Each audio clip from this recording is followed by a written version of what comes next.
Halloween is back in Guild Wars 2, and this year it's even better. 4 full weeks of spooky madness instead of the usual 3. This is honestly my favorite festival in the entire game. The atmosphere, the events, the rewards, the chaos. I love every second of it. Today I'm bringing you the ultimate guide to Halloween in Guild Wars 2, covering every single activity, how to access them, what to do, and what rewards you can expect. So grab your candy corn, buckle up your bat wings, and let's dive straight into the underworld. As always, huge shout out to my supporters who help me keep the lights on. You folks are amazing. Alright, without much further ado, let's jump right into the madness.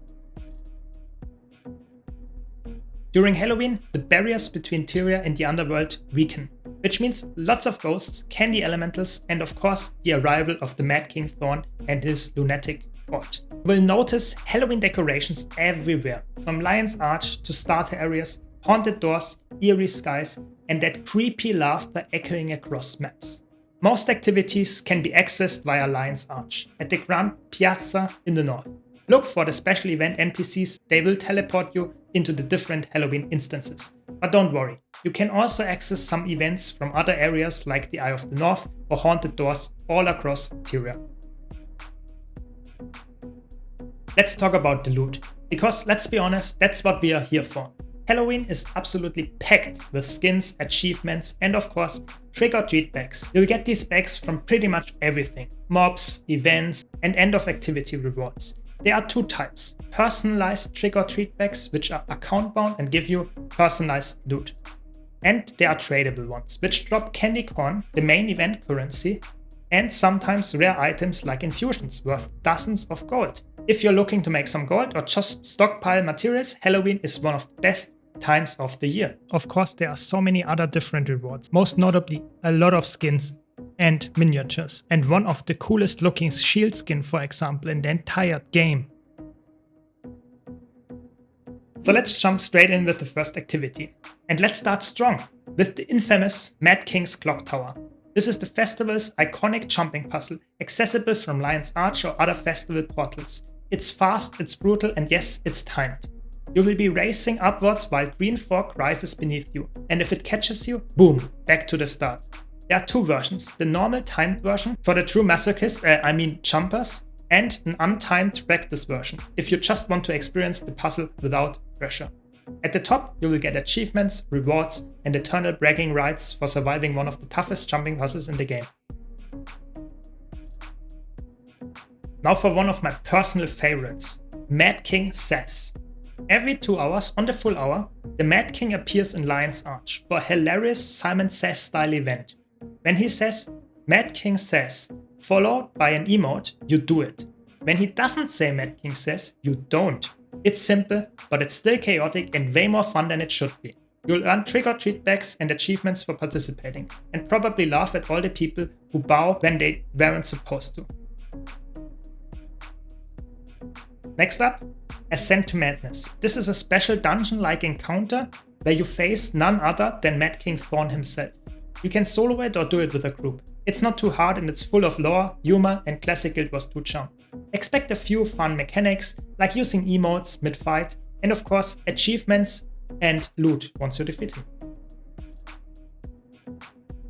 Alright, now for the main event, the Mad King's Labyrinth. This is where the majority of players spend their Halloween grinding hours away. And for good reason. It's a massive 25-player instance full of mobs, haunted doors, and events that drops ridiculous amounts of loot. Here's how it works. You will see green and purple doors. Green for Mad King, purple for the Bloody Prince. Behind those doors are events, bosses, or swarms of enemies. The whole map is basically a circular farm zone, and squads often form routes, like clockwise or counterclockwise rotations. There are 3 main farming styles: door farmers, which open and clear every single door and every single trash mobs on the way. Then there are the selective door runners. Those people only open specific colored doors for better events, so typically only the green doors, and of course kill all the trash mobs in between. Or the pure kill squads, which skip all doors entirely and just farm mobs non-stop. There are also bosses like the Labyrinth and Horror, which spawn occasionally and can drop big rewards. Though some squads skip them because they will slow down the run too much for them. Oh, pro tip. Some players unequip their gear to make it easier for everyone to tag mobs. That way everyone gets loot credit. If you want the best builds for farming the Labyrinth efficiently, check out my top 5 Halloween farm builds video linked in the description and here on screen right now. Next up, Lunatic Inquisition, one of the most underrated PvP modes in the game. Think of it as a Halloween survival game. You start either as a villager or lunatic courtier. As a villager you have almost no abilities and whatever tools you can scavenge like rocks, torches or traps. As a courtier, your goal is simple. Hunt down every single villager. When villagers die, they join the courtiers, turning the tables fast. It's chaotic, it's hilarious, and actually has a lot of depth if you like sneaky hide and seek PvP modes. So try it out. I will get you.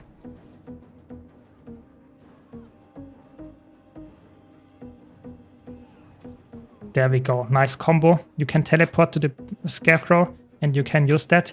Very nice. Then there's Reaper's Rumble, another PvP style activity. But this one feels more like a mini MOBA. It's way less deep than the Lunatic Inquisition. You collect pumpkins to summon skeletons that charge toward the enemy base. Your goal? Destroy the mausoleum before they destroy yours. It's lighthearted, fast-paced and great for a few matches between Labyrinth runs. Plus, you can snack trick-or-treat bags here too. If you love racing, don't miss the Mad King's Raceway. Full of mount-based races where you can compete for the best times, achievement and rewards. In PvP and World vs. World there's also a special Halloween reward track, packed with trick-or-treat bags, transmutation charges and at the end, a 20-slot Halloween pail bag. And of course, completing the weekly Halloween Smatter achievement will earn you exclusive skins you can't get any other way, and some candy corn cob. So don't skip that one. If you want to know more how to get this very fast, be sure to check out this video.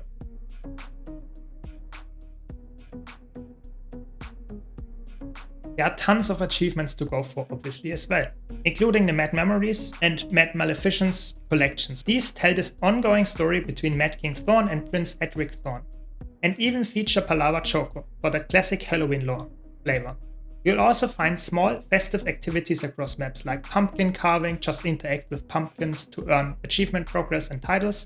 Then there's Duper's Ghost, the candy corn eating Quaggan who trades festival currency for achievements, and Madame Coogie, the magical cat that grants boons and achievements when found in the Labyrinth. And that's it! Everything you need to know about this year's Halloween festival in Guild Wars 2.